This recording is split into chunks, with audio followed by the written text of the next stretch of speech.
امشب پلیتیک بعد از شاخ سلامتی نمیگوید به وضعیت نامناسب سلامت بهاره هدایت در زندان. در این برنامه نرمک میرسد اینک بهار، ای تو روحت روزگار. چشم رو هم گذاشتیم 92 داره میشه 93. فضای نوروزی ملت. به دنبال نامگذاری هر سال توسط ایشون ما در پلیتیک این هفته 10 اسم معرفی میکنیم برای 93 یکی بهتر و مرتبط‌تر.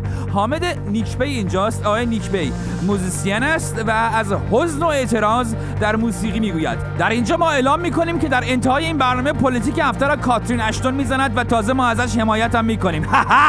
پیام مثبت اندیشه این برنامه از طریق کانال تصویری رادیو فردا در ماهواره هاتبرد به ایران و هومه فرستاده می شود.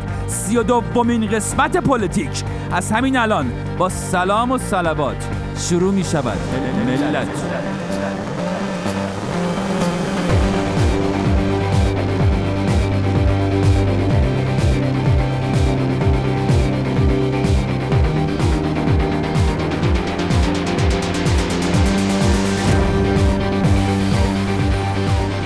من کامل حسینی هستم و این پلیتیک است ملت. برنامه برای نسل حسن و بعد از حسن که پشت گو نشسته است و به شما میگوید که لنگش کن.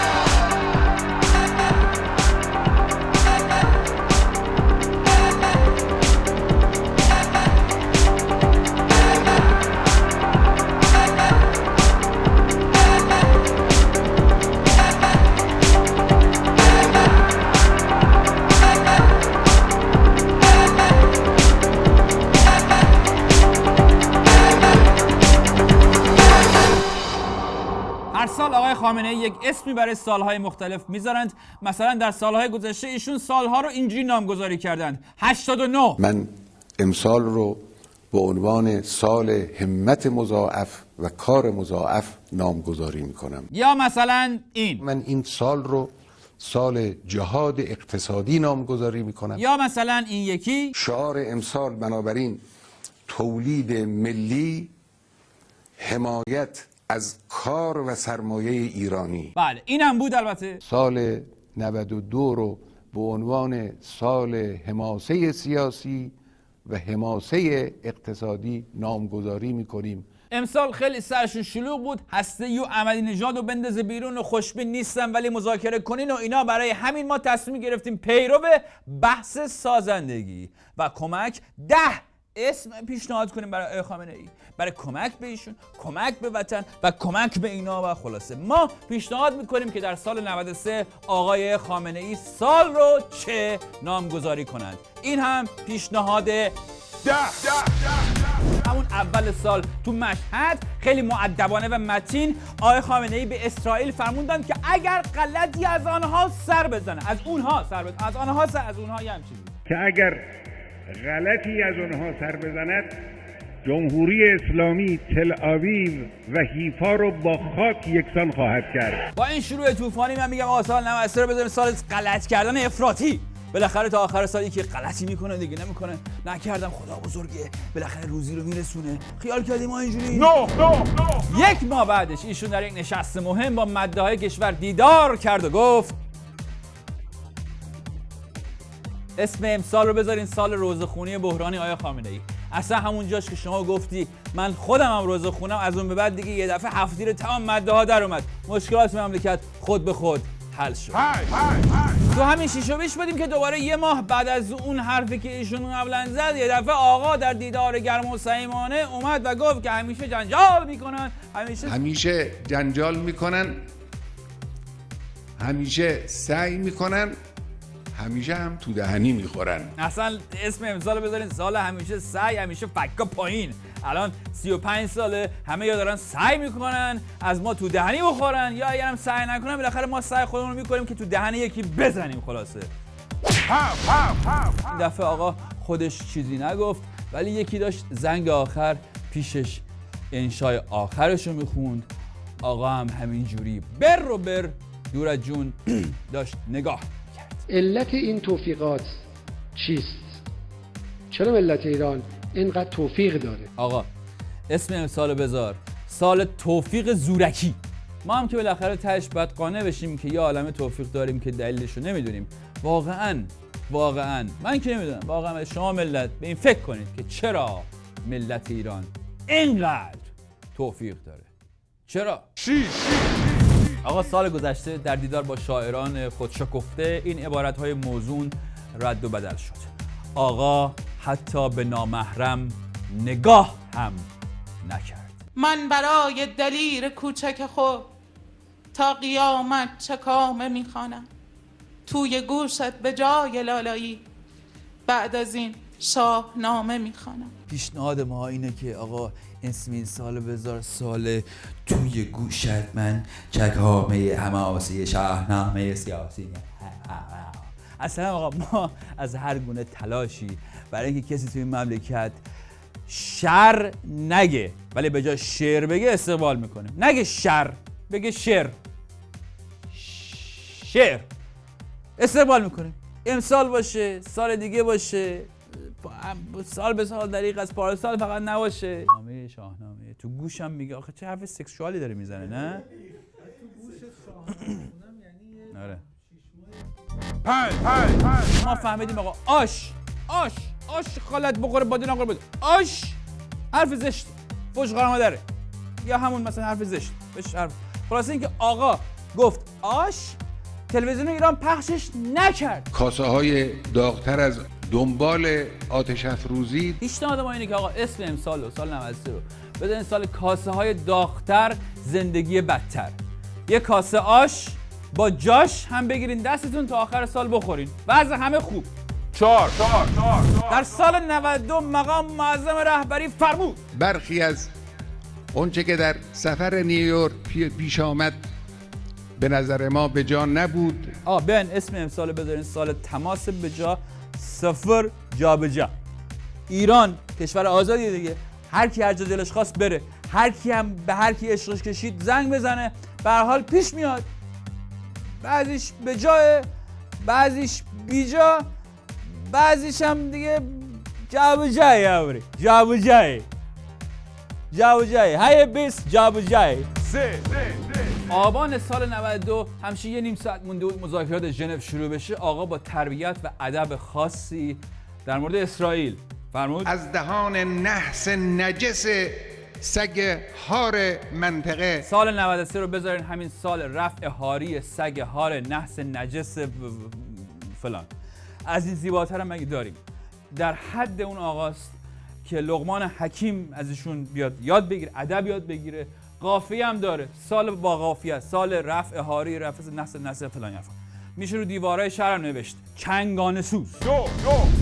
پارسال آیت الله خامنه ای همچنین برای ضرورت بومی سازی تفریحات سالم و خصوصا الک دولک در آحال جامعه تصریح کرد و افزود ما بچه‌های خودمون رو که الک دولک بازی می‌کردن که تحرک داشت و خوب بود. اسم سال 93 رو آقا بذاریم هر کی تک بیاره اون را. من تک آوردم، خیلی ممنون. ما خودمون بلدیم از این بازی‌ها، همونجوری که مشاهده کردیم ما خودمون بلدیم این بازی‌ها. اینا تو همین بیت رهبری با اعضای دولت بشتن زمین پاشون دراز کنن میگه اتل متل تو طوله گاوه حسن چجوره، نه شیر داره نه زبونم لال پستون. خلاصه برنج هندی بستون. اسمش هم بذار واردات کالاهای ضروری. من ولی تک آوردم، دیدی؟ آخر سال رهبری یه دفعه ما رو خواب خرگوشی پروند و گفت در سخنرانی اول امسال گفتم من خوشبین نیستم، مخالفتی نمی‌کنم اما خوشبین نیستم. حالا شما برای خودت بکش نامگذاری کن، الک دلک کن، نمیدونم اینجوری کن، فلان کن، این فلان، اینا نامگذاری کن. ایشون یه حرفی اول سال میگه خیال کردی از کجاش در میاره، از کجاش همون آخر سال میگه. شنیدی میگن یارو خورد زمین واسه اینکه زای نشه تا خونه سینه خیز رفت. اینه قضیه. حالا هر چی دلت میخواد اسم بذار واسه سال 93. البته من میگم اسم هر سالو بذاریم. من اول سالم گفتم سال غلط کردن افراطی، روزخوانی بحرانی، همیشه سعی کن همیشه فکا پایین، توفیق زورکی، چکامه حماسی شاهنامه سیاسی، کارهای داغ زندگی برتر، تماس جا به جا، در رفع هاری سگ هار نجس هر کی تک بیاره خره.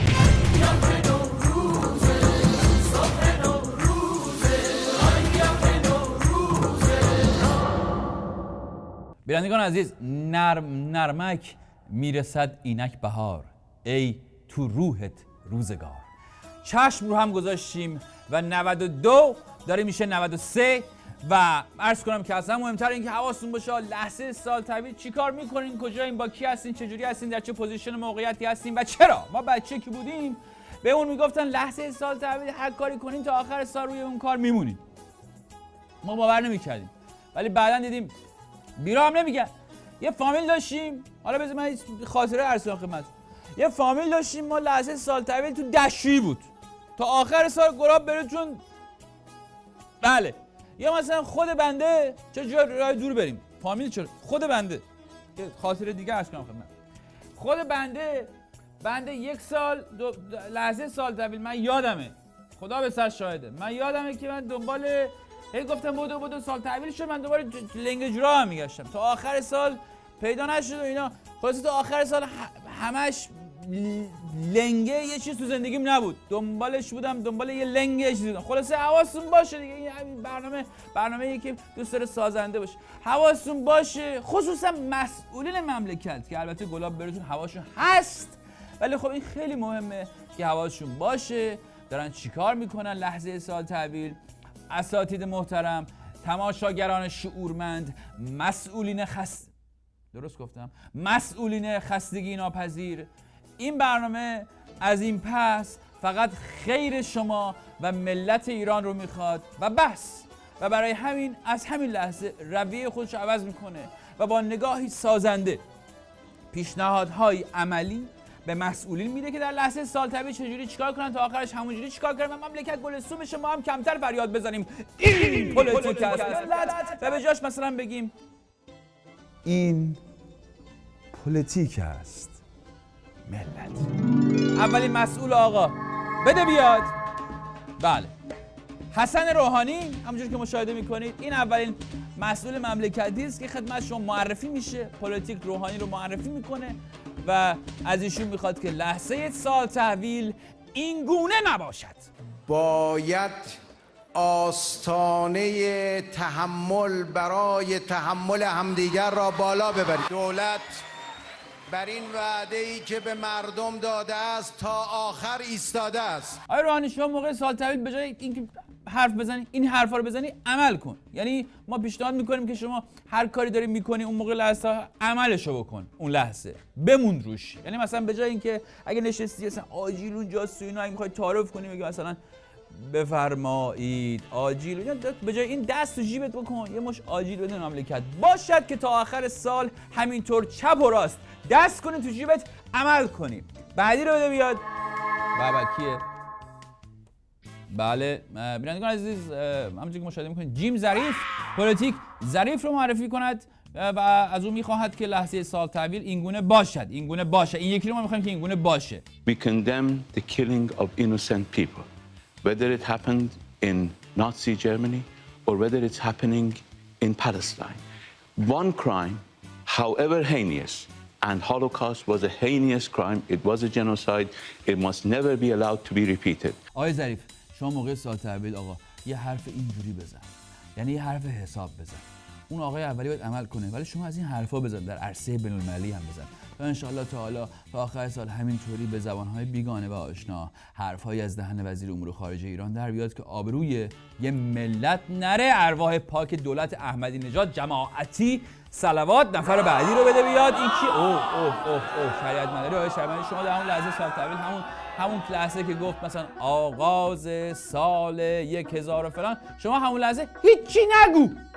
در همون لحظه این دستتو بگی جلوی دهنت، هیچ 9 ثانیه حرف نزن. اون میگه آغاز سال 1393 و این 9 ثانیه است. این چیزی میگه 9 شما این 9 ثانیه آمریکایی ها با صراحت اعلام میکنن که براندازی جمهوری اسلامی ایران رو به عنوان یک هدف استراتژیک در دستور کار داریم. کو گفته که از هم جرفی کسی نزده هیچ وقت، ولی هنوز نگفتن. شما داری خود تیکه پاره میکنی. اگه بگن که تو جوانه مملکت به جوانه مملکت تریلی دینامیت میبندی میفرستی زیر تانک، بعد آقا میاد میگه رهبرمان آن جوان 13 ساله است که تا من در قدرت بمانم. یه مسئول دیگه بده بیاد. نه این که آقای خاتمی که مسئول نیست، مرد حسابی. یه مسئولی بده. اون یکی خاتمی رو بده. اون یکی خاتمی این یکی است احمد خاتمی. بینندگان عزیز مسئول مملکتی بعدی که ما خدمت شما معرفی می‌کنم، پلیتیک خاتمی را معرفی می‌کند و از او می‌خواد که لحظه سال تحویل کلاً از برق بکشد. جناب عالی هم میگید که فلان. جناب عالی هم میگید آقای فلان سران فتنه نیست. اون رفیق دیگرتون میگه آقای فلان و فلان سران فتنه نیستن. بیایید راحتمون کنید، یک سره اصلا بگید فتنه ای نبوده. پیشنهاد ما اینه که برای اینکه این دنیا جای بهتری برای زندگی در سال 93 بشه، شما خودت برق بکش. آقای خاتمی شما به جاش موزیک گوش بده، ریلکس کن، یکم راحت، نفس عمیق، موزیک گوش بده. موزیک قشنگ.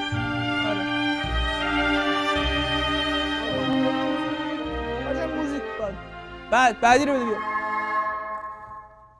بله شما یه فکری سال تحویل ایشون یه فکری بکنید. بله ایشون 2 سال تحویل اصلا کلا ول کنه بهتره. یعنی کلا ول کن.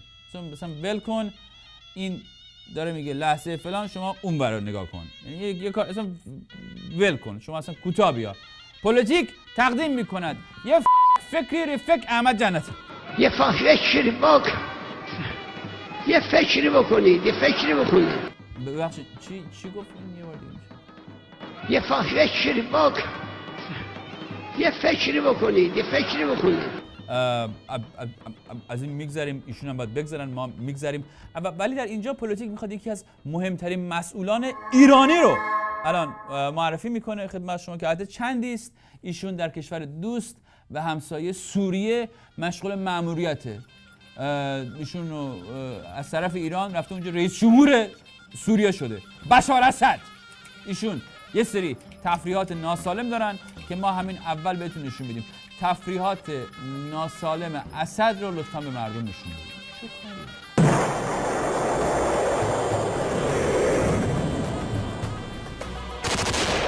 ما از آقای اسد میخوایم که این بازی رو بذار کنار، از لحظه سال تحویل از تفریحات سالم بکن. به جای بازی کردن با توپ و تفنگ و جون مردم کشور خودت و اینا، جدول حل کن. مثلا همه راضی خواهند بود. مسئول بعدی رو بده. آقا این کیه؟ سردار نقدی. پلیتیک تقدیم میکنه. من به شما بگم اگر جمهوری اسلامی، من به شما بگم امروز اگر جمهوری اسلامی به امریکا حمله بکنه، امریکایی‌ها توان پاسخگویی نظامی ندارن. خواهند اومد دست دراز کنن برای مذاکره که آقا بیاد اینجوری حل و فصل کنیم. نه تنها نمیتونن حمله کنن، بلکه اگر بهشون هم حمله بکنیم نمیتونن جواب بدن. واقعا اینجور هست. با کدوم اقتصاد میخوان بجنگن؟ با کدوم پشتوانه مردم خودشون؟ با کدوم پشتوانه تو مردم ایران؟ با کدوم پشتوانه تو افکار عمومی دنیا؟ با کدوم ارتش روحیه دار؟ اصلا همه جا در محاصره ما هستن. بله آقا من نمیدونم شما آیه چی میزنی، ولی معلومه که یه چیزی میزنی. قیافت اجاره چیزی، هر چی که میزنی که از این حرفا میزنی مرد حسابی همون لحظه سال تحویل نزن. آقا یه کار دیگه بکن. یعنی یه چیزی بزن که بیای پایین، یه چیزی نزن که همش بری بالا. یعنی یه چیزی بزن که ریلکس کن. بعدی رو بده بیاد. به جناب آقای دیر یا زود بالاخره باید سرکله شما حتما پیدا میشه. خوش آمدید. نیاز به معرفی ندارن ایشون. البته لحظه سال تحویل تو همه کانال‌های ایران به صورت زنده تشریف دارن.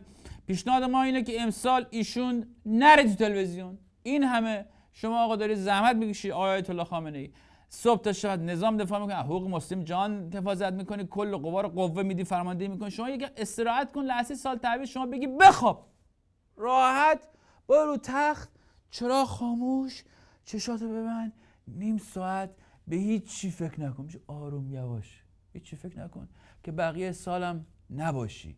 لحظه سال تحویل شما بخواب که بقیه سالم نباشی، مگر اینکه ملت در سال 93 یه نفس راحتی بکشن. بخواب بابا جان. لا لا لا لا لا لا لا بخواب. بگی بخواب.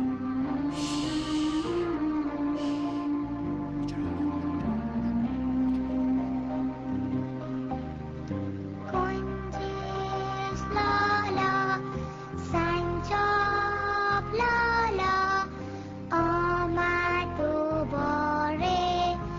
مهتاب لالا لالا لالایی لالا لالایی لالا لالایی لالا لالایی. مهمان این هفته شما حامد نیکپی است. آقای نیکپی موزیسین است. این هم بیوگرافی کوتاه ایشان به روایت پلیتیک.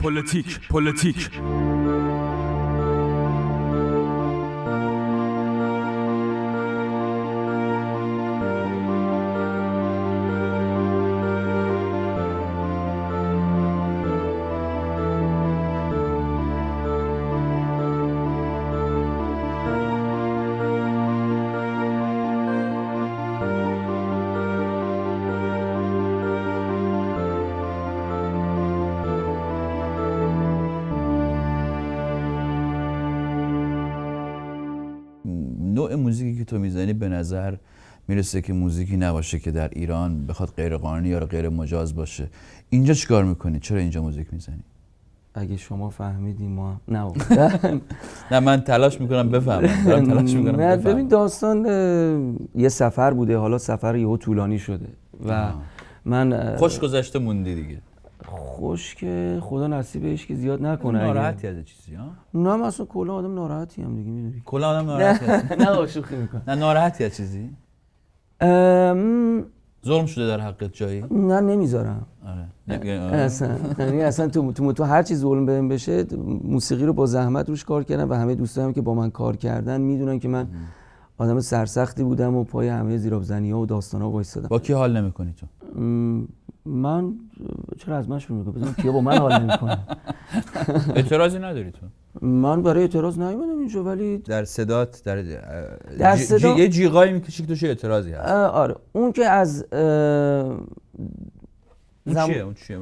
هم سبک اعتراضت به چیه؟ هم سبک. خب ببین هر کسی زندگی ممکنه زندگی بخشی از حزن و اعتراض داستان بخش زندگی شخصی من بوده که از کودکی باش بزرگ شدم. یعنی با حزن بزرگ شدی؟ آره به خاطر کودکی غمباری داشتی؟ نه کودکی خیلی عشق و حال و پیراشکی خسروی و نمیدونم پیراشکی خسروی و نمیدونم اسباب بازی‌ها رو فقط میتونستم نگاه بکنم، میتونم بخرم. جدی میگی اینا رو؟ آف کورس آدم جدی میگه. نه مسخره میکنی منو یا داری چی الان چی؟ من چاکرتم اصلا مگه کسی میتونه تو رو مثلا نه یعنی اوضاعم خوب بوده، ولی زندگی شخصی به خاطر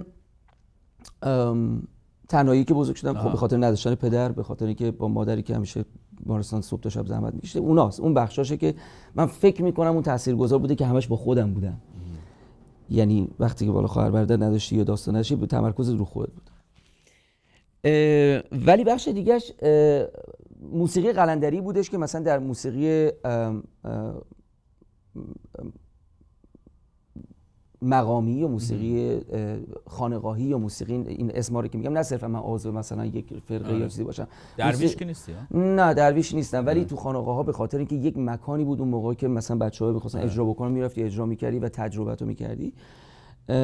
اون فریادها یه سری از اونجا یاد گرفته شد. یه سری وقتی که موسیقی قوالی پاکستان رو مثلا ناخودآگاه دوست داشتی گوش می‌کردی، موسیقی فلامنکو رو نگاه می‌کنی پر از فریاده. اصلا به موسیقی اعتراضی اعتقاد داره یا نه؟ موسیقی وجود داره به نام موسیقی؟ ببین من به این اعتقاد دارم که هنرمند حق داره و آزاده که نسبت به هر چیزی که اذیتش کنه اعتراض کنه و زبون دیگه ای نداره. اصلا زبون دیگه برای چی؟ اصلا معنی نداره. بهترین زبون خوشحالی و اعتراض و همه چیز هنره و هنر از دیدگاه من، هنری که داری. و قطعا هنرمند میتونه در زمانی که یک ظلمی، یک داستان، یک مشکلی برای جامعهش و مردمش به وجود میاد، میتونه برداشت خودش رو به صورت اعتراض یا با هر چیز نشون بده. ولی اینکه آیا موسیقی اعتراضی که این نفر کار میکنه بهترین موسیقیه که کار کرده، میتونم بگم نه، چون اونم بخشی از کاتگوری شخصیت موسیقایی یه آدمه. در دهه شاید مثلا دهه‌های گذشته در خارج از ایران یه آدم‌های مثل باب دیلن بودند یا آدم‌های دیگری یا مثل جان لنن یا آدم‌های اینجوری که موسیقیشون یه بار اعتراضی سیاسی فرهنگی داشته.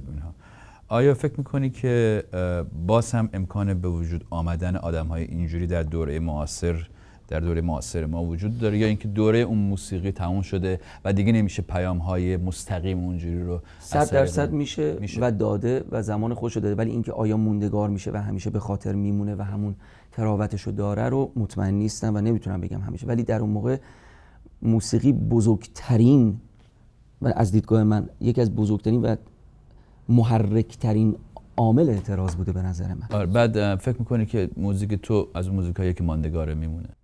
من که نمیتونم تعیین کنم. حالا اگر که من ولی دوست دارم. دوست داری که بمونه؟ دوست دارم که بمونه. یعنی وقتی که دارم کار میکنم همون دقته یا همون شما وقتی که ایراد از کارت میگیری دقت میکنی، یه کاری که یه ماه بیاد بیرون 3 سال طول میکشه تا یه آلبوم بیاد بیرون، علتش در مورد تو اون چیه که تو رو انگیزه برات ایجاد میکنه و میتونی و باعث میشه که تو کار بکنی؟ چه چیزی باعث انگیزه تو میشه؟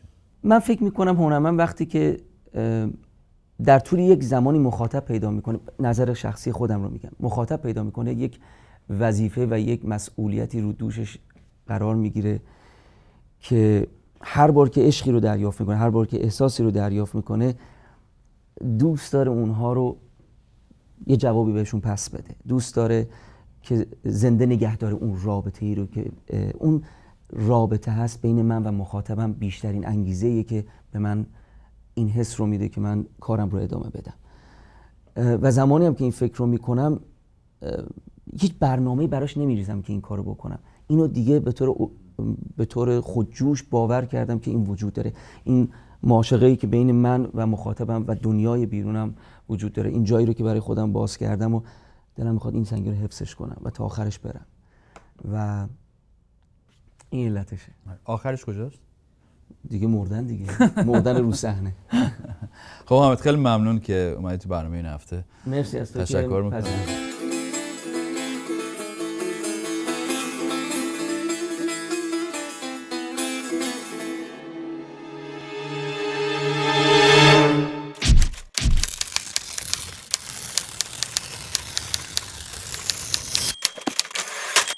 پلیتیک این هفته رو خانم کاترین اشتون رئیس سیاست خارجی اتحادیه اروپا زد که وقتی اومد تهران برای پیگیری مذاکرات هسته‌ای تو که با رفت سفارت اتریش و با چندین تن از فعالان مدنی از جمله نرگس محمدی از فعالان زنان و همچنین خانم گوهر عشقی مادر ستار بهشتی دیدار کرد. بابا اینهاش همونطور که مشاهده می‌کنید و به این ترتیب پلیتیک زد به همه اونایی که 2 ساله میخوان سرتای ماجرای کشتن ستار بهشتی رو ماسمالی کنن، انگار نه انگار که تا اون خاطی حکومتی همچنان از مسئولیت برخوردار باشه. عکس این دیدار همونطور که می‌بینید همه دنیا پخش شد و دنیا دید چهره این مادر زجر کشیده رو. هرچند روزنامه جوان اومد در عکسی که همه جا چاپ شده بود با فتوشاپ بفرمایید مادر ستار بهشتی رو از عکس حذف کرد.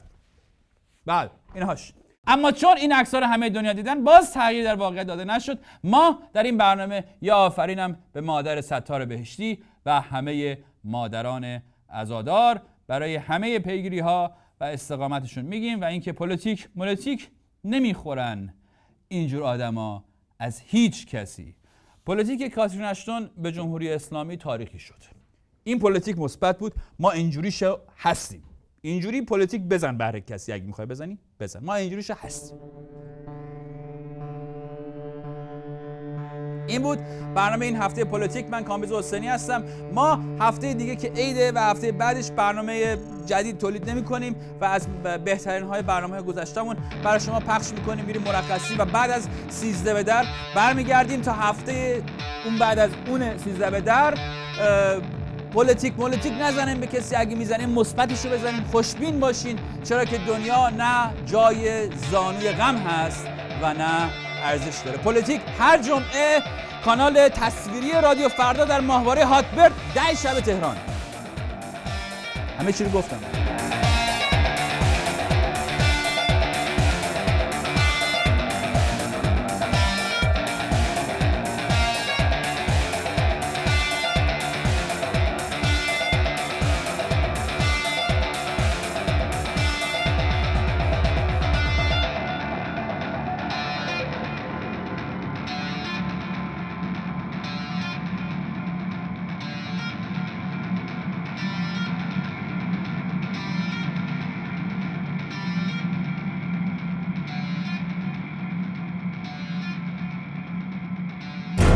فیسبوک.